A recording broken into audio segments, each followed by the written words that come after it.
Keir Simmons, you have interviewed Vladimir Putin before, but this weekend you spent an hour and a half face-to-face with him. You quarantined for 2 weeks leading up to this sit-down. Tell us something that stuck out to you. Yeah, Steph, it was such an important interview to do just because of the numbers of issues in the run-up to this summit with President Biden. Human rights, cyber. To give you an example, the question of Belarus, I think, is an important one. Now, you remember that last month, a commercial airliner was forced to land in Belarus over claims that there was a bomb scare. In fact, a journalist on board was arrested. Now, Belarus is run by a president who is often described as Europe's last dictator. He is close to President Putin. So I wanted to ask President Putin about it. And what you're going to hear in this piece of sound is President Putin doing what he does often. We can call it whataboutism. I ask him about the plane being forced down, the commercial airliner. He talks about what about the time back in 2013 when the leader of Bolivia's plane was forced to land in Europe because people thought that Snowden might be on board. Take a listen. Did you have prior knowledge that a commercial airliner would be forced to land in Belarus and that a journalist would be arrested? No, I did not know about this. I didn't know about any airliner. I didn't know about the individuals who were detained there subsequently. I found out about it from the media. I didn't know. I didn't have a clue about any detainees. I don't know. It is of no interest to us. You appeared to approve of it, judging by your meeting with President Lukashenko soon afterwards. Not that I approve it, not that I condemn it, but, well, it happened. I said recently in one of my conversations with a European colleague, I told him about the version of Mr. Lukashenko who told me about it. He said that information had been given to them, that there was an explosive device on board the plane. They informed the pilot without forcing the pilot to land, and the pilot made a decision to land in Minsk. That is all. And you believe that? Why should I not believe him? Ask the pilot. It's the simplest thing. Ask the chief pilot. Ask the commander of the aircraft. Did you ask him if he was forced to land? Because I have not heard or seen an interview with the aircraft commander that landed in Minsk.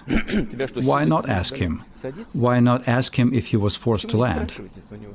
Why don't you ask him? It's actually even odd. Everybody accuses Lukashenko, but the pilot hasn't been asked.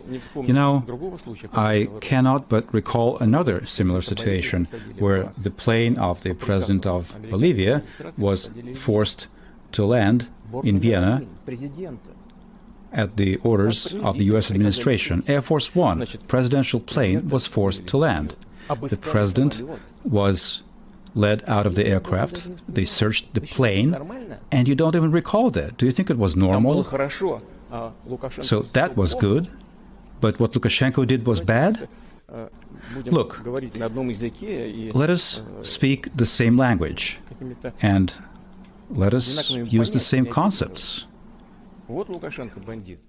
If, well, Lukashenko is a gangster, how about the other incident then? Was it good? In Bolivia at the time, it was seen as humiliation of the entire country. But everybody kept mum in order to not aggravate the situation. Nobody's recalling that. By the way, this is not the only situation of this kind. With respect, you're recalling it, but so if it is Lukashenko, that means you gave him an example to follow. We are talking about commercial flights. Shouldn't people be able to take a commercial flight across Europe without fear of being shot down, like in the case of MH17, or forced down so that a dictator can arrest a journalist? Послушайте меня. Yes. Значит, я еще раз вам говорю. Look, То, что мне сказал I will tell you у меня нет оснований one more верить. time. Спросите у пилота, в конце концов, в третий раз вам говорю. What President Lukashenko told me, I don't have any reason not to believe him. For the third time, I'm telling you, ask the pilot. Why don't you ask the pilot? Was he being scared? Was he being forced? The fact that information appeared that there was a bomb on the plane, that individuals, people had nothing to do with politics or any kind of domestic conflicts, that they could perceive it negatively, could worry about it. Of course, that's a bad thing. There is nothing good about this. And obviously, we condemn everything that has to do with this, and international terrorism and the use of aircraft and so on. Of course, we're against this. And you've told me that the landing of the aircraft of the president of Bolivia is a completely different matter. Yes, it is different, except that it is 10 times worse than what was done, if anything was done, in Belarus. But you just won't acknowledge it. You are ignoring it. And you want millions of people around the world to either not notice it or forget about it tomorrow. You won't get away with it. It won't happen.